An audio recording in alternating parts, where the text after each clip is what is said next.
100 minus 74. This 0 is in ones column.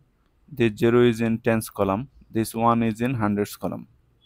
This 4 is in ones column. This 7 is in tens column. Now subtract.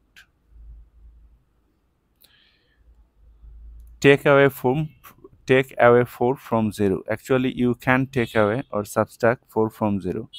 So you need to borrow. Go to next column.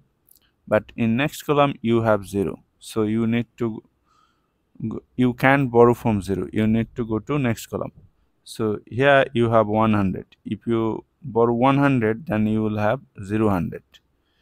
100 means 10 tens.